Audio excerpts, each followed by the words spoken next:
Hello' guys, কি খবৰ? আপোনালোকৰ সকলো ভালেই চাগে। মই আছোঁ আজি অৰুণাচল প্ৰদেশ নাহৰলগুণত আৰু 31 বনাবৰ কাৰণে আহিলোঁ আৰু আপোনালোকক কিনো দিম আৰু 31ৰ কাৰণে চাওক, ইয়াত মাংস পুৰি থকা আছে, ইয়াত আছে মাংস চব খাই বৈ ক্লিয়াৰ। আৰু এফালে এইবিলাক কি কি দেখিছে নহয়, এইবিলাক চব খাই আছোঁ আৰু এইবিলাকত দেখিছে নহয় পূৰা চুটাই আছোঁ, এইবিলাকত চব চুটাই হৈ গ'ল। আৰু লগতে কিনো ক'ম, হেপী নিউ ইয়েৰ আৰু সকলো ভালেই হওক। মোৰো বহুত দুখ, মোৰ এতিয়া যিটো বয়স আছে তাতকৈ মই অকণমান বুঢ়া হৈ গৈছোঁ, মনটো বহুত দুখ। আৰু দুখ হ'লেনো কি হ'ব, মানুহ আহিছোঁ দুদিনৰ কাৰণে, জীৱটো লোক জীৱ। আৰু সকলোৱে ভাল হওক, সকলোৱে এনজয় কৰক, সকলোৱে উপভোগ কৰক। আৰু মইনো কি ক'ম, আপোনালোকে দেখিছে। আৰু 31 মই বনাই আছোঁ আৰু ফুৰিবলৈ আহিছোঁ, ভাল লাগিছে। আৰু মই ইয়াতে 10-12 বছৰ 15 বছৰ থাকি যোৱা জেগা।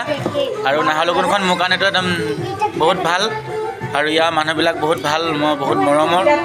মোৰ ইয়াত নিজৰ ঘৰৰ নিচিনা, একো টেনশ্যন নাই, কোনো প্ৰব্লেম নাই। এয়া চাওক, এয়া মাংস আমি বনাই আছোঁ আৰু এইখিনি খাই আছোঁ। খাই পিনে আধা আদায় হৈ গ'ল। মোৰ মানে কি হয়, ৰিচাৰ্জ নাইকিয়া হৈছিলে, ৰিচাৰ্জ কৰি আহিছোঁ। আৰু আজিলৈ বাই বাই। আৰু যদি ভাল লাগে লাইক শ্বেয়াৰ কমেণ্ট কৰি দিব, ছাবস্ক্ৰাইব কৰি দিব মোৰ চেনেলটো। Good night.